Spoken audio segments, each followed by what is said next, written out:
ना काहू का गुरु, ना काहू का चेला, साफ सुथरी बातों की यही है सही बेला। दोस्तों जय हिंद। सशक्त आवाज में आप सभी का स्वागत है। मैं हूं सुनील ढांडा। दोस्तों कभी न कभी टेलीविजन के माध्यम से या रूबरू होकर भी आपने अदालत में आवाज सुनते हुए देखा होगा, सुना होगा। जैसे मान लो सोहनलाल मोहनलाल हाजिर हो। इसमें एक वादी होता है जो पीड़ित होता है, एक प्रतिवादी होता है जिसकी वजह से उत्पीड़ना हुई है वादी को। इन दोनों को हाजिर होना होता है। आज चारों तरफ फिर एक पुकार चल रही है। आज कोई न्यायालय में उठ करके वादी प्रतिवादी ऐसे नहीं जा रहे हैं। आज इतिहास पुकार रहा है, इतिहास पुकार रहा है आज। और वादी प्रतिवादी, वादी की तरफ से इतिहास प्रतिवादी को पुकार रहा है। चाचा नेहरू, महात्मा गांधी हाजिर हो। देखिए, मैं आपको पहले भी एक बात कह चुका हूं कि जनता की अदालत है। इतिहासकार कुछ भी लिख रहे हो, सही इतिहास क्या होता है? सही इतिहास जो एक परिवार अपने बच्चे को आगे सौंप कर जाता है, बच्चों को कहानी के तौर पर जो आपकी तरफ चारों तरफ हुआ उस माहौल को आप अपने बच्चों को हैंड ओवर करिए। ये इतिहास है। वो इतिहास नहीं जो किताबों में गढ़ दिया गया। तो मर्जी है, बहुत छेड़छाड़ कर सकते हैं, लेकिन जो इतिहास आप अपने बच्चों को देके जाएंगे उसे कुछ छेड़छाड़ नहीं होगी। आज आजादी की फिर 75 साल बाद ये आवाज क्यों उठी कि हमारे वो दो लीडर जो अपने को बहुत महान कहते थे वो जनता की अदालत में हाजिर हो। मैं बार बार कहता हूं, इतिहास अपने आप को नहीं दोहराएगा जब तक आप उसे दोहराने का मौका नहीं दोगे। इतिहास आपको सिखाता है कि आपके बड़ों ने, आपके पूर्वजों ने ये गलतियां की और आप ये सबक लो कि आगे अपने भविष्य में, अपनी राह में ऐसी गलतियां नहीं करेंगे। लेकिन अगर मैं दोबारा वही गलती करूं तो इतिहास जिम्मेदार नहीं है, इतिहास फिर दोहराएगा। आज जनता फिर त्रस्त है। चारों तरफ देखिए आप, वही माहौल है, बहुत बुरा माहौल है। 1947 में उससे आने से पहले इस देश ने 1000 साल के लगभग गुलामी का दंश झेला है। पहले मुस्लिम आक्रांत आए, उन्होंने हिंदुओं को रोक दिया, उनकी महिलाओं के साथ बहुत कुछ गलत किया, उन्होंने लोगों के धर्म को ही परिवर्तित कर दिया। फिर फ्रांसीसी आए, पुर्तगाली आए, अंग्रेज आए, सभी ने खूब जिनका जो मन था वो यहां से करके गए।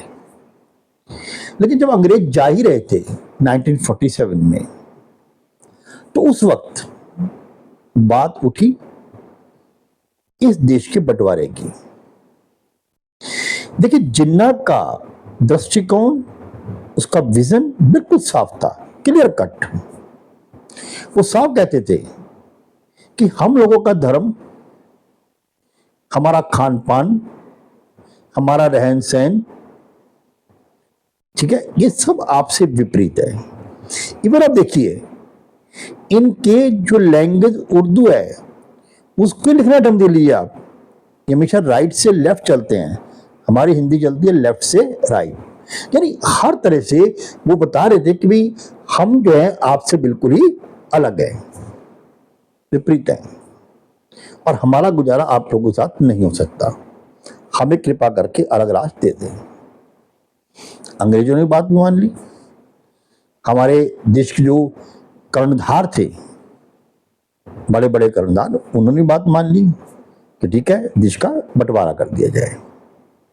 अब देश का बंटवारा हो गया।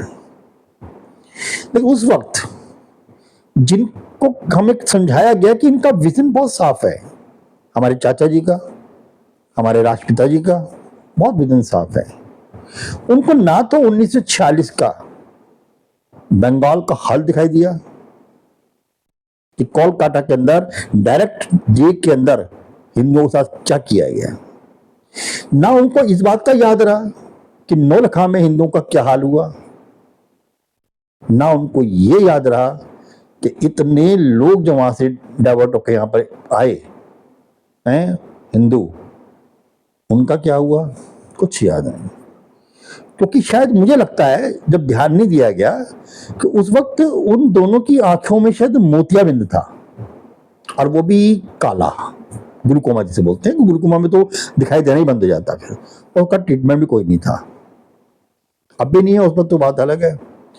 और मुझे लगता है उसी ग्लूकोमा की वजह से शायद उनको उस वक्त ये दिखाई नहीं दिया कि भाई ऐसा कभी दोबारा भी रिपीट हो सकता है, कि यानी कि कुछ साल, 1-2 साल, 1.5-2 साल के अंतराल में ही जब व्यक्ति इस बात को भुला दे कि हमारे साथ क्या किया गया, औरतों के साथ बलात्कार किया गया, उनकी वेदना सुनता कौन, उनकी चित्कार कौन सुनता, क्योंकि वेदना सुनने वाला भी तो खुद त्रस्त था, कहां सुनता उनकी। लेकिन हमारे कर्णधारों के ऊपर कोई फर्क नहीं पड़ा।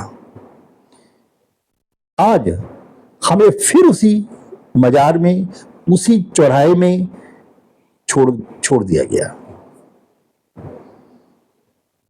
जब बंटवारा हो गया था, रिलीजन के आधार पर बंटवारा हो गया था, तो उसको पूर्ण करते, और कहते ना कि वो सोने पे सुहागा, यानी कि एक तो लोकतांत्रिक, ठीक है लोकतंत्र है, सभी रह रहे हैं, उसके ऊपर सेकुलर। अब मुझे आज तक इस सेकुलर का शब्द का अर्थ समझ नहीं आया कि हमारे देश में सेकुलर शब्द का अर्थ है क्या। यानी जो हिंदुओं के लिए है तो वहां कुछ नहीं सेकुलरिज्म, और जब बात मुस्लिम आ जाती है सब सेकुलर हो जाते हैं। बरेली में क्या हुआ और कानपुर में मुहर्रम के दिन कोई तुक नहीं थी जब नारे लगाए, तन सर से जुदा, तन सर से जुदा। क्या मतलब है इन नारों का? यानी माहौल खराब करो, माहौल खराब होगा फिर कौन किस बात, यूपी के ऊपर जिम्मेदारी आ गई कि सरकार की जिम्मेदारी है।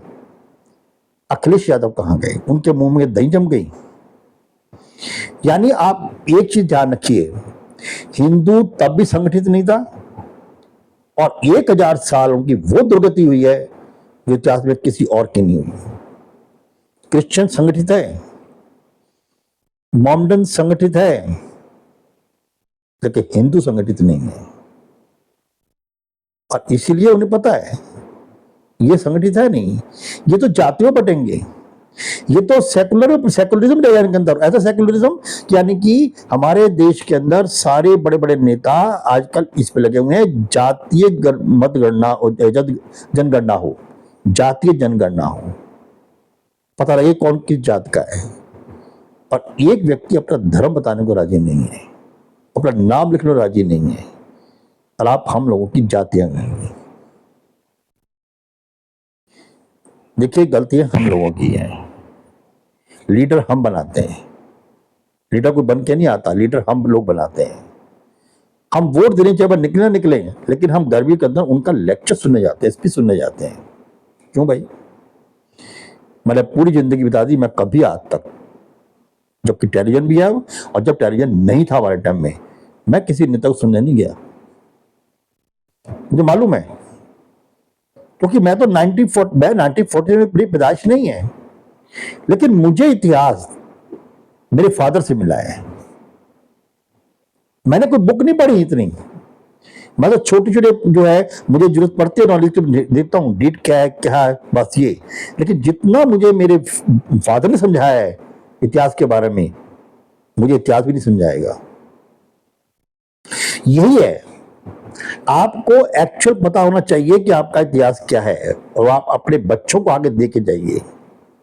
और एक बात ध्यान रखिए, आज जैसे मैं ये कह रहा हूं कि नेहरू और गांधी और इनके साथ जो लगे हुए जुड़े हुए और लोग जो थे, आज अगर वो उस वक्त डिसीजन सही ले लेते तो आज इस देश का माहौल खराब कभी नहीं होता। ये फैक्ट है।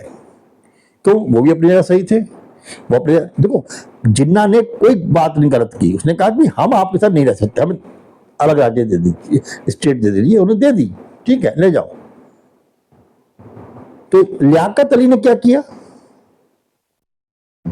लियाकत अली के साथ हमारे जो जिन्ना साहब थे उन्होंने किया ना, उन्होंने कहा अपनी सदी की थी ना, सिटी की थी ना, तो लियाकत अली ने क्या सम्मान किया उसका? कुछ सम्मान हुआ वहां पाकिस्तान में? आज कितने % हिंदू रह गए हैं?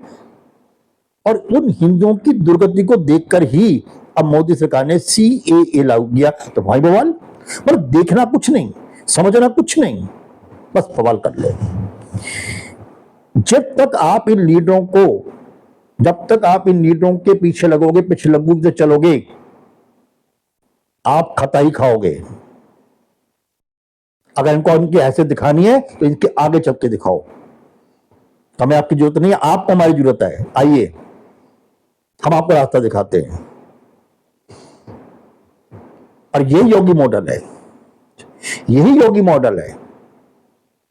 एक राह है, जिसको पसंद आती है चले, नहीं पसंद आती है पीछे रहे। कोई क्लू नहीं है, न दाई तरफ न बाई तरफ, सीधा एक स्ट्रेट है, फॉरवर्ड चलिए आगे। कोई दाएं बाएं का हिसाब नहीं है। अरे शासन और प्रशासन ऐसे नहीं चलता है। शासन और प्रशासन कड़ाई चलता है, उसके लिए कठोरता भी चाहिए होती है। चाणक्य कहते हैं कि आप अपनी प्रजा को सुखी रखिए, प्रजा को किसी तरह कष्ट नहीं होना चाहिए, समाज में समरसता होनी चाहिए। लेकिन अगर समाज में कोई भी ऐसा तत्व उभरता है जो उस समाज के लिए खतरा पैदा करता है, उसको जड़ से उखाड़ दीजिए।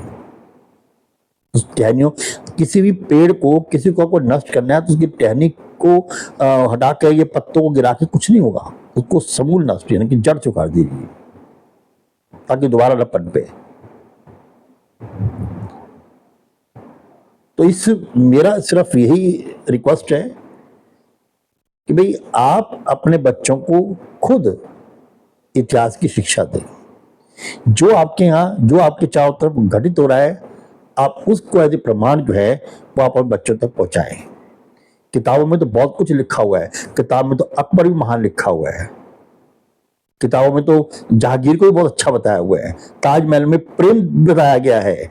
जबकि गवाह इतिहास के लिए कि जैसे ही इनकी मुमताज महल का निधन हुआ था तो उसने अपनी साली शादी भी कर ली थी।